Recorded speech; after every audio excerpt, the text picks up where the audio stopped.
P നരേന്ദ്രനാഥിന്റെ ബാലസാഹിത്യ കൃതികൾ. പറയിപെറ്റ പന്തിരുകുലം.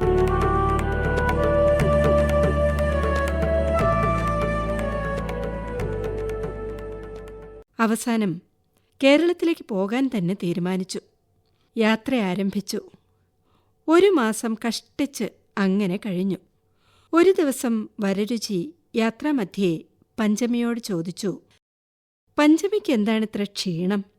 മുഖം വിളറിയിരിക്കുന്നു, ചുണ്ടുകൾ പോലും വിളറിയിരിക്കുന്നു. നിനക്ക് സുഖമില്ലേ പഞ്ചമി? ഞാൻ പറയട്ടെ? പറയൂ. അങ്ങയുടെ കടിഞ്ഞൂൽ സന്തതിയാണ് എൻ്റെ ഉദരത്തിൽ, പഞ്ചമി പറഞ്ഞു. വരരുചി പഞ്ചമിയെ തുറിച്ചു നോക്കി. ഒരു നിമിഷം അദ്ദേഹം നിർവികാരനായി നിന്നു. പക്ഷേ പഞ്ചമി അത് ശ്രദ്ധിച്ചില്ല. അങ്ങ് വലിയ പ്രവാചകനല്ലേ? പറയൂ, നമ്മുടെ ആദ്യത്തെ സന്താനം ആണോ പെണ്ണോ? പഞ്ചമി, വരരുചി ഒരു താക്കിയതുപോലെ വിളിച്ചു. എന്താണ് അങ്ങേക്കൊരു ഭാവമാറ്റം? പഞ്ചമി ചോദിച്ചു.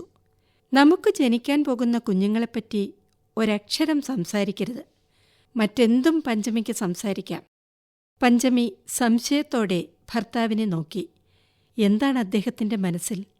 അവളുടെ കണ്ണു നിറഞ്ഞു. അവർ കേരളത്തിലെത്തി. പഞ്ചമി പറഞ്ഞു, എന്തൊരു ചന്തമാണീ നാടിന്! പുഴകൾ, അരുവികൾ, മലനിരകൾ, പൂന്തോട്ടങ്ങൾ, തെങ്ങിൻ തോപ്പുകൾ. എനിക്കീ പ്രദേശം നല്ലോണം ഇഷ്ടപ്പെട്ടു കേട്ടോ. അവർ കേരളത്തിൽ പലയിടത്തും സഞ്ചരിച്ചു. നിറഞ്ഞ വയറുമായി പഞ്ചമി ഭർത്താവിനെ അനുഗമിച്ചു. പ്രസവിക്കാനുള്ള സമയം അടുത്തടുത്തു വന്നു. ആ ദിനവും പിറന്നു. പഞ്ചമിക്ക് പേറ്റുനോവ് തുടങ്ങി. എത്തിയിരിക്കുന്നത് ഒരു കാട്ടിലാണ്. തൊട്ടപ്പുറത്തുള്ള ഗ്രാമം ലക്ഷ്യമാക്കി പുറപ്പെട്ടതായിരുന്നു. ഞാൻ ഈ കാട്ടിൽ കിടന്ന് പ്രസവിക്കണോ? നിറഞ്ഞ കണ്ണുകളുമായി പഞ്ചമി ചോദിച്ചു. തൊട്ടുമുന്നിൽ ഒരു വലിയ കരിമ്പാറ കണ്ടു വരരുചി. അദ്ദേഹം പറഞ്ഞു, ആ പാറയുടെ പിന്നിലേക്ക് പോയിക്കോളൂ, അവിടെ കിടന്ന് പ്രസവിച്ചോളൂ. പഞ്ചമി പാറയുടെ പിന്നിലേക്ക് വേച്ച് നടന്നു. വരരുചിക്ക് ഒട്ടും പരിഭ്രമം തോന്നിയില്ല. മുൻകൂട്ടി ഉറപ്പിച്ച ഒരു തീരുമാനം നടപ്പിലാക്കാൻ പോകുന്ന മട്ടിൽ അദ്ദേഹം നിലത്ത് ചമ്രം പടിഞ്ഞിരുന്നു. ലേ ലേ! പാറയുടെ പിന്നിൽ നിന്ന് ഒരു കുഞ്ഞിൻ്റെ രോദനം. വരരുചിയുടെ മുഖത്ത് ഒരു ഭാവഭേദവും ഉണ്ടായില്ല. നിമിഷങ്ങൾ ഇഴഞ്ഞു നീങ്ങി. ആൺകുഞ്ഞാണ്, വരൂ, കുഞ്ഞിനെ കാണണ്ടേ? അങ്ങയുടെ തൽസ്വരൂപമാണ്, പഞ്ചമി തളർന്ന സ്വരത്തിൽ വിളിച്ചു പറഞ്ഞു. തളർന്നെങ്കിലും ആഹ്ലാദനിർഭരമായിരുന്നു അവളുടെ ശബ്ദം. വരരുചി വിളിച്ചു ചോദിച്ചു, കുഞ്ഞിന് വായുണ്ടോ? ഉണ്ട്. കുഞ്ഞ് നിലവിളിക്കുന്നത് കേൾക്കുന്നില്ലേ? പഞ്ചമിയുടെ ശബ്ദം കേൾക്കുമാറായി.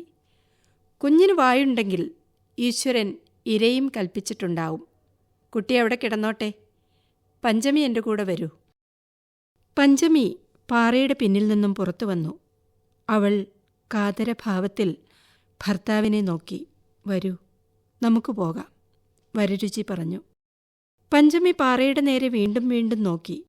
അവളിൽ നിന്നും ദീർഘനിശ്വാസങ്ങൾ ഉതിർന്നു വീണു. തിരിഞ്ഞു നോക്കിക്കൊണ്ട് അവൾ നടന്നു. അതാ, പുഴയുടെ പിന്നിൽ നിന്നും ഒരു വിളി കേൾക്കുന്നില്ലേ? സ്വന്തം മകന്റെ വിളി. അമ്മേ, അമ്മേ. പി നരേന്ദ്രനാഥിന്റെ ബാലസാഹിത്യ കൃതികൾ വായിച്ചത് പ്രീതി.